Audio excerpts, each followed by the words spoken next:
അതിഥി ദേവോ ഭവ എന്നാണ് നമ്മുടെ മലയാളിയെ സംബന്ധിച്ച് അതിഥികളെ ദേവന്മാരായിട്ട് കാണണമെന്നാണ് പറയുന്നത്. അപ്പൊ അങ്ങനെ ഇരിക്കെ വിക്രമാദിത്യ സദസ്സിലെ ഒരു പണ്ഡിത ശ്രേഷ്ഠൻ കേരളം കാണാൻ എത്തിയിട്ട് അദ്ദേഹത്തിന്റെ പേര് വരരുചി എന്നായിരുന്നു. അപ്പോൾ ഒരു ദിവസം ഒരു വീട്ടിലെത്തിയിട്ട് അദ്ദേഹം ഭക്ഷണം ആവശ്യപ്പെട്ടു. അപ്പം അതിഥിയെ വേണ്ട വിധം സൽക്കരിക്കുക എന്നുള്ള നമ്മുടെ ഒരു കടമയാണല്ലോ.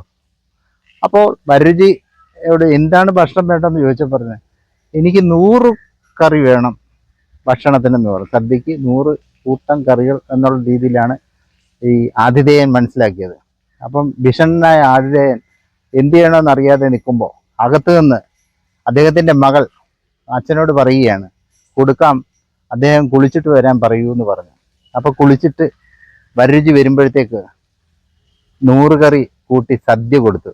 100 കറി എന്ന് പറഞ്ഞാൽ ഇഞ്ചിക്കറിയായിരുന്നു, ഇഞ്ചി.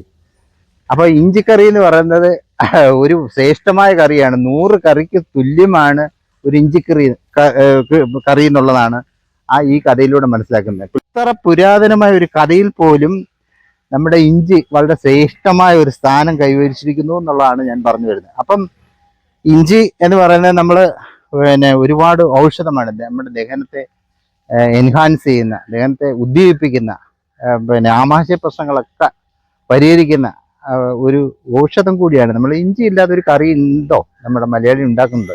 ഏതിനും ഒരു ചേരുവ ഇഞ്ചിയാണ്.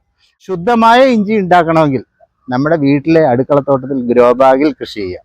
അപ്പം നമ്മൾ തന്നെ കൃഷി ചെയ്യണമെങ്കിൽ അതിന് കുറേ കാര്യങ്ങൾ നമ്മൾ മനസ്സിലാക്കണം.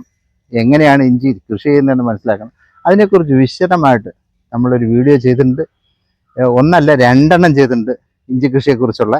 ആ 2 വീഡിയോയും നിങ്ങൾ ചാനലിൽ കയറി കാണണം, ലൈക്ക് ചെയ്യണം, ഷെയർ ചെയ്യണം. ആരെങ്കിലും സബ്സ്ക്രൈബ് ചെയ്യാത്തവരുണ്ടെങ്കിൽ സബ്സ്ക്രൈബ് ചെയ്യണം.